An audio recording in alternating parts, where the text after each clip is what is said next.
பணியார சட்டி இருந்தால் போதுங்க, மினி ஜாங்கிரி ரொம்ப ஈஸியாக செய்யலாம். இந்த தீபாவளிக்கு செய்து பாருங்கள். செய்யறதும் ரொம்ப ஈஸி, எண்ணெய் செலவும் ரொம்ப கம்மி, டேஸ்ட்டு அப்படியே பேக்கரியில் வாங்கி சாப்பிட்டது போல் இருந்துச்சு. 100 கிராம் உளுந்து இருந்தால் போதுங்க, 2 கிலோ அளவுக்கு நீங்கள் தட்டு நிறைய ஜாங்கிரி செய்யலாம்.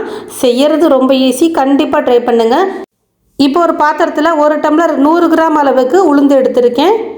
உளுந்தை வந்து 2-3 தடவை அலசிட்டு நல்ல தண்ணி விட்டு எடுத்துகிட்டு வந்து கரெக்டாக ஒரு 2 மணி நேரம் ஊற வச்சுக்கலாம். கரெக்டாக 2 மணி நேரம் ஊற வைங்க. உளுந்து நல்லா ஊறி வரணும். இப்போ 2 மணி நேரம் கழித்து பார்க்குறேன், உளுந்து நல்லாவே ஊறி இருக்குது. இப்போ நான் இதை மிக்ஸி ஜாரில் சேர்த்து தான் அரைக்க போகிறேன். நீங்கள் கிரைண்டரில் அரைக்கிறதா இருந்தாலும் அரைச்சிக்கலாம்.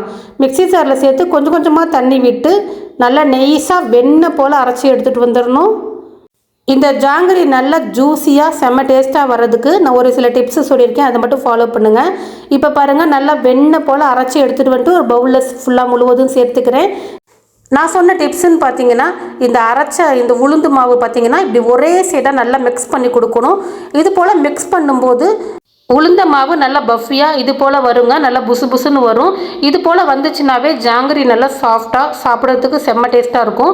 இப்போ இதில் 1 டேபிள் ஸ்பூன் அளவுக்கு அரிசி மாவு சேர்த்துக்கிறேன். அரிசி மாவு சேர்த்துக்கோங்க, நல்லா முறுமுறுப்பு கொடுக்கும். இப்போ 4 டேபிள் ஸ்பூன் அளவுக்கு கார்ன்ஃப்ளவர் மாவு சேர்த்துக்கிறேன். இது கூடவே கொஞ்சமாக ஃபுட் கலர் கேசரி கலர் சேர்த்துக்கிறேன். சேர்த்துட்டு இப்போ நல்லா மிக்ஸ் பண்ணிக்கலாம். தண்ணியெல்லாம் சேர்க்கக்கூடாது. இதை நல்லா மிக்ஸ் பண்ணி கொடுத்துக்கிறேன். இன்றைக்கி கடையில் அதிக காசு கொடுத்து வாங்காதீங்க. வீட்டிலேயே இப்படி ஈஸியாக 100 கிராம் பருப்பு இருந்தால் போதும், 2 கிலோ அளவுக்கு நீங்கள் மினி ஜாங்கிரி ரொம்ப சூப்பராக, அதுவும் பணியார சட்டியில் ரொம்ப ஈஸியான மெத்தடில் செய்யலாங்க. செய்ய தெரியாதுன்னு யாருமே சொல்ல முடியாது. பணியார சட்டி இருந்தால் போதும், ரொம்ப ஈஸியாக செய்யலாம். இப்போ பாருங்கள், நல்லா மிக்ஸ் பண்ணிவிட்டேன். இந்த அளவுக்கு மாவு இருக்குது.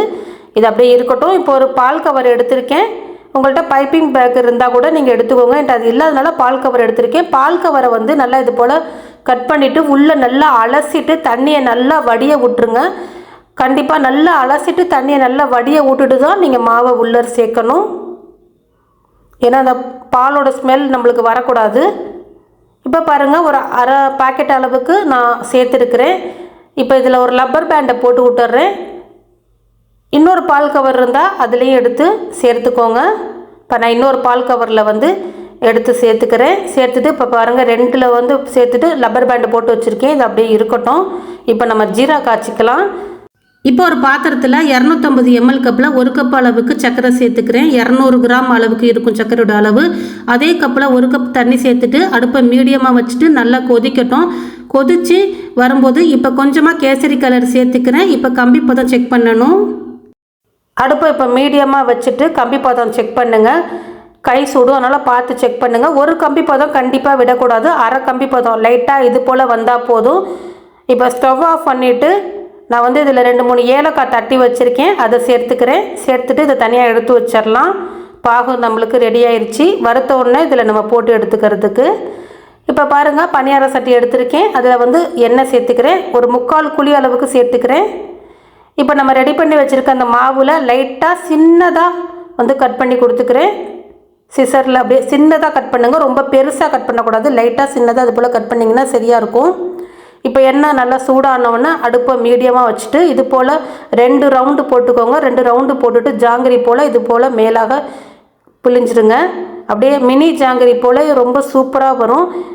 நம்ம பெரிய பாத்திரத்தில் செய்யும்போது அப்படியே விலகி விலகி ஓடும் ஜாங்கிரி பிழியும் போது. இதில் அது போல் வராது. பணியார சட்டியில் குழி சின்னதாக இருக்கிறதுனால நம்ம பிழியும் போது அழகாக நம்மளுக்கு அந்த ஷேப் வந்து கிடைக்குங்க. இப்போ பாருங்கள், 2 ரவுண்டு போட்டு மேலாக இது போல் பிழிஞ்சு கொடுத்துக்கோங்க. நான் செய்கிறது போலவே நீங்கள் செய்துக்கோங்க. அடுப்பை மீடியமாக வச்சுட்டு வேக வைங்க. நல்லா ஒரு பக்கெட்டு வெந்தோன்னா மறுபக்கெட்டு திருப்பி கொடுத்துக்கலாம். 2 பக்கெட்டும் நல்லா வேக வச்சு எடுத்துக்கோங்க. இப்போ பாருங்கள், மறுபக்கெட்டு திருப்பி கொடுத்துட்டு இந்த பக்கெட்டும் நல்லா வேக வச்சுட்டு எடுத்துக்கிறேன். இப்போ நல்லாவே வெந்துருச்சு. இப்போ எடுத்துடுறேன்.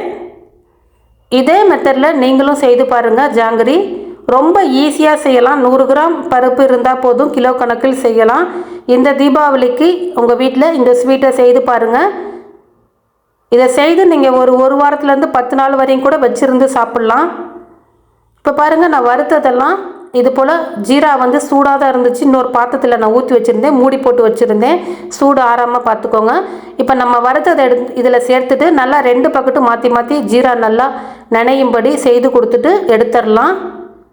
இந்த பக்கெட் ஒரு 30 செகண்டு, அந்த பக்கெட் ஒரு 30 செகண்ட் வச்சுருந்து நல்லா ஜீரா உறிஞ்சிக்கும். இப்போ எடுத்துடுறேன் நான்.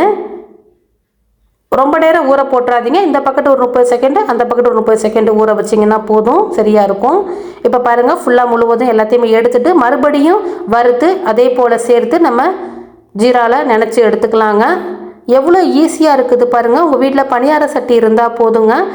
மினி ஜாங்கிரி நீங்கள் கடாயில் கூட செய்யலாங்க. உங்கள்கிட்ட பேன் கடாய் இருந்தால் அதில் கூட எண்ணெய் சேர்த்து செய்யலாம். இது ரொம்ப ஈஸி தான் இந்த மினி ஜாங்கிரி செய்கிறது.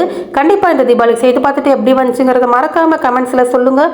வீடியோ பிடித்திருந்தால் லைக் பண்ணுங்கள், ஷேர் பண்ணுங்கள், நம்ம சேனலையும் சப்ஸ்கிரைப் பண்ணிக்கோங்க. ஒரு ஜாங்கிரி எடுத்து நான் பிச்சு காட்டுறேன் பாருங்கள் எந்த அளவுக்கு ஜூஸியாக இருக்குதுன்னு.